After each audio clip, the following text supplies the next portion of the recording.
তো অভিষেক বন্দ্যোপাধ্যায় ও মুর্শিদাবাদের যেখানে সভা করবে তার 48 ঘন্টার মধ্যে পাল্টা সভা করে করে ওকে ঘরে ঢোকাবো। Open challenge.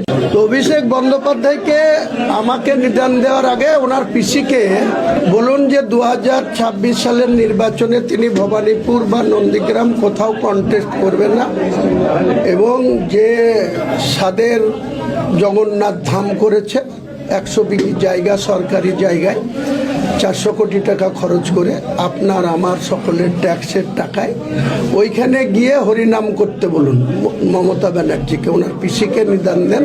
তাহলে আমি জেওপির চেয়ারম্যান পদ অন্য কাউকে তুলে দিয়ে আমিও মক্কায় যাব, হজ করে এসে বাবরি মসজিদ গঠন করে ওখানে নামাজ পড়ব।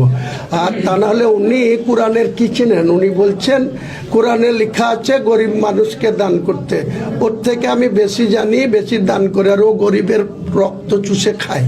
তার কথার কোনো জবাব আমার কাছে দেওয়ার নাই। ওকে মুর্শিদাবাদের তৃণমূলের সাংগঠনিক জেলা, এরপরে হুমায়ুন কবিরের খাড়ায় পড়ে তাকে বেলডাঙ্গায় রোড শো করতে আসতে হচ্ছে। 17 তারিখে বলেছিল বহরমপুরে সভা করব, সেখান থেকে নিচে নেমে এসে রোড শো। ও যে রোড শো করবে 10,000 লোক হবে, আমারও ড্রোন ক্যামেরা ঘুরবে।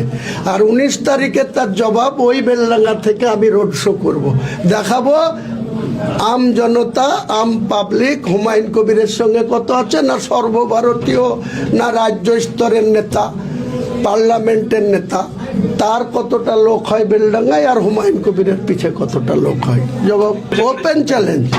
Open challenge. ও মুর্শিদাবাদের যেখানে সভা করবে তার 48 ঘন্টার মধ্যে পাল্টা সভা করে করে ওকে